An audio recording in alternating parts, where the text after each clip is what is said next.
नमस्कार, आप देख रहे हैं 4 PM और मैं हूं आपके साथ निधि तिवारी। मध्य प्रदेश में जब से बीजेपी और कांग्रेस ने अपने अपने उम्मीदवारों की घोषणा की है, तभी से उम्मीदवार अपने अपने क्षेत्र में लगातार चुनाव प्रचार करने पहुंच रहे हैं। इसी कड़ी में प्रदेश के गृह मंत्री नरोत्तम मिश्रा भी चुनाव प्रचार करने अपने क्षेत्र दतिया में पहुंचे। अब अपने विधानसभा क्षेत्र दतिया की जनता को अपने द्वारा किए गए विकास कार्य गिनवा रहे थे वो। इस दौरान उन्होंने अपनी ही पार्टी की सांसद हेमा मालिनी को लेकर कुछ ऐसी टिप्पणी कर दी, ऐसी अशोभनीय बात कर दी कि बवाल मच गया। वीडियो देखिए, फिर आगे की खबर बताते हैं। मेरे दतिया के अंदर मेरे दतिया ने उड़ान भरी तो सांस्कृतिक कार्यक्रमों से लेके हेमा मालिनी तक नचवा दिया। हेमा मालिनी तक नचवा दिया। तो ये है मध्य प्रदेश के गृह मंत्री और इनकी भाषा देखिए कि दतिया में हेमा मालिनी तक को नचवा दिया। अब सोचिए, हेमा मालिनी इन्हीं की पार्टी भाजपा की सांसद हैं, तब ऐसी भाषा का इस्तेमाल कर रहे हैं। बाकी महिलाओं के लिए कैसे शब्दों का इस्तेमाल करते होंगे आप समझ सकते हैं। अब ये वीडियो शेयर किया है कांग्रेस के मीडिया सलाहकार पीयूष बबेले ने और लिखा है कि नरोत्तम मिश्रा ने किया महिलाओं का अपमान। ये वीडियो जब से ही शेयर हुआ है तब से सोशल मीडिया पर लगातार जबरदस्त तरीके से वायरल हो रहा है।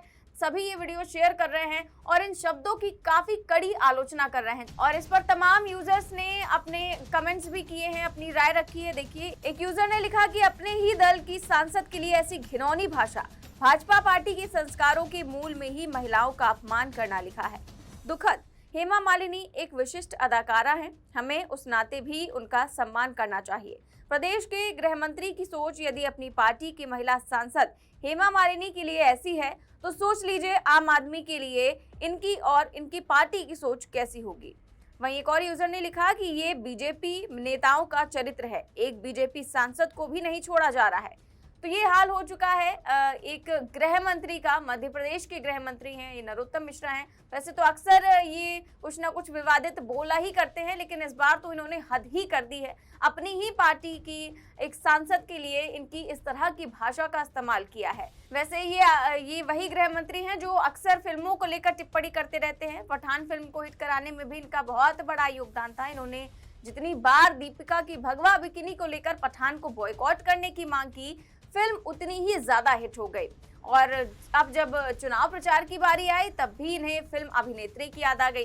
लगता है इन्हें फिल्मों से कुछ ज्यादा ही प्यार है। खैर, बीजेपी करे भी तो क्या करे, चुनावों में हालत जो इतनी खराब हो चुकी है, लगातार जो प्रत्याशी है, लगातार जो नेता हैं वो दल बदल रहे हैं, कांग्रेस में शामिल हो जा रहे हैं, तो वहीं जो जनता है वो वोट देने को राजी नहीं है।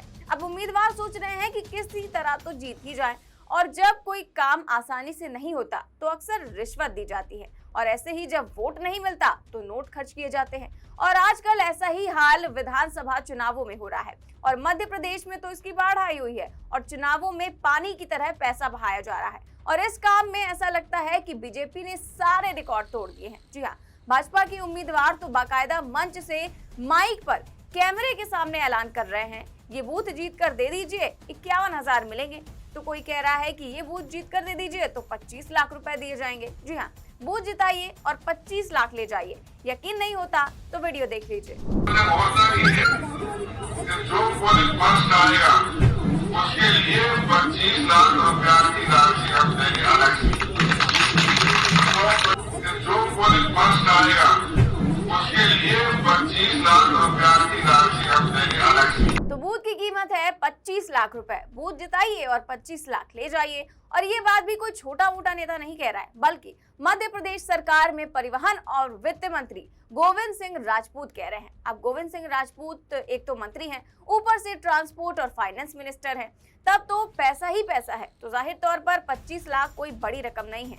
तो वहीं एक और साहब हैं जो काफी सालों से मंत्री तो नहीं है लेकिन बीजेपी महासचिव हैं, कैलाश विजयवर्गीय, और इनके पास कोई मिनिस्ट्री तो नहीं है, लेकिन इसलिए वो 25 लाख तो खर्च नहीं कर सकते, लेकिन 51,000 का ऐलान तो कर ही दिया है। जिस पोलिंग बूथ पे एक भी वोट कांग्रेस को नहीं मिलेगा उस बूथ के अध्यक्ष को 51,000 रुपए दूंगा मैं। 51,000 रुपए दूंगा मैं। 51,000। एक भी वोट नहीं मिलेगा तो अभी तो ये केवल दो बड़े बड़े लोग हैं, गोविंद सिंह राजपूत हैं, कैलाश विजयवर्गीय हैं, जो कैमरे के सामने आ गए। लेकिन कैमरे के पीछे कौन कितना खेल रहा है ये तो पता ही नहीं है अभी तक कि कौन कितने पैसे खर्च कर रहा है, कौन कौन सी घोषणाएं कर रहा है, ये तो फिलहाल किसी को नहीं पता। अब गोविंद सिंह का वीडियो वायरल हुआ तो बात इलेक्शन कमीशन तक पहुंची, तो एफआईआर तो दर्ज की गई, वो भी दरोगा साहब ने डरते डरते की होगी। जी हाँ, चुनाव आयोग के निर्देश पर सागर जिले के राहतगढ़ थाने में उनके खिलाफ एफआईआर दर्ज की गई है। लेकिन जमीनी हकीकत तो यही है कि लगातार नोटों की बारिश हो रही है चुनावों में। अब भाजपा के नेता भर भर कर रुपए भी खर्च कर रहे हैं और चुनाव जीतने पर लाखों खर्च करने की बात भी कह रहे हैं, वो भी भरे मन से माइक पर और कैमरे के सामने। खैर, मध्य प्रदेश में जिस तरह की हालत हो गई है बीजेपी की, अब विधानसभा चुनावों को लेकर लगातार सियासी पारा हाई है।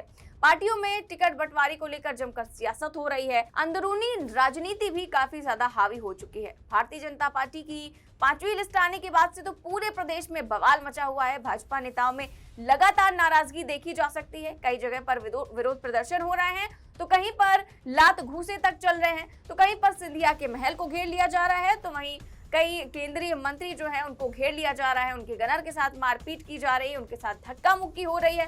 लगातार इस तरह की खबरें सामने आ रही हैं और भाजपा का जुलूस निकालने वाली जो खबर है वो भी हम आपको दिखा चुके हैं कि इतनी ज्यादा भीड़ नजर आ रही है जितनी तो भाजपा की रैलियों में भी नहीं नजर आती है। और इस तरह से लगातार विरोध देखा जा रहा है और इसी को लेकर नेता चिंतित है। तो कहीं पर पैसे खर्च करने की बात कर रहे हैं, बूथ खरीदने की बात कर रहे हैं, तो कहीं पर हेमा मालिनी को नचवाने जैसे तक की घटिया बात भी कर रहे हैं।